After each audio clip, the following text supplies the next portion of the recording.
Having my first two boys really close together taught me that risky behavior was always going to exist in my life, in my house, outside of the house, and the way that they run, jump, climb, and, you know, play together, just two tornadoes close together. It's always going to be a part of my life. So it wasn't ever going to be like, no, you can't climb that tree. No, that's too high. No, you can't jump for that. Or like, no, you can't ride that.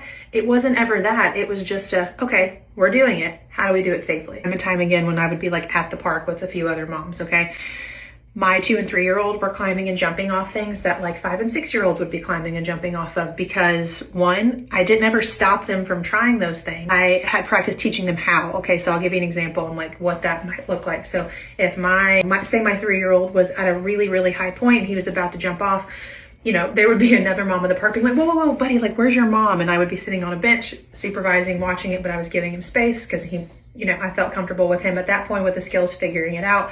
And if he got hurt, wasn't the end of the world. He wasn't going to be injured. There's a difference between being injured and being hurt. Worst case scenario, he got hurt, which is okay. And so I was letting it play out. But what she doesn't know is like teaching that had gone into this point, you know, had looked like this. If you jump from that high, what's going to happen?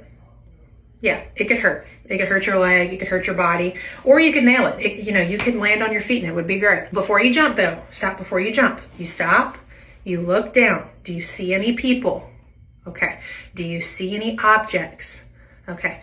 It has to be a clear surface to land on. Does it look clear? Okay, you're good to jump. And then at some point we have to let them take that risk. And if they get hurt, then we handle them getting hurt. But it's never like removing the risk. It's never removing the obstacle. It's just like, here's the obstacle. How do we get through it? Heavy emphasis on injured versus hurt. Because if it's just worst case scenario, if somebody gets hurt, then yeah, that's fine. I'm fine with them getting hurt. If that's a choice that they want to make, those are natural consequences. I'm not letting them be willy-nilly and be unsafe, but I'm like, hey, if you jump from that high, it could hurt. Or if you go that fast around this corner, yeah, you could fall. Or if you guys are going to wrestle like that, yeah, somebody's going to be flung into the wall. That's a choice that you're going to make. And that's fine.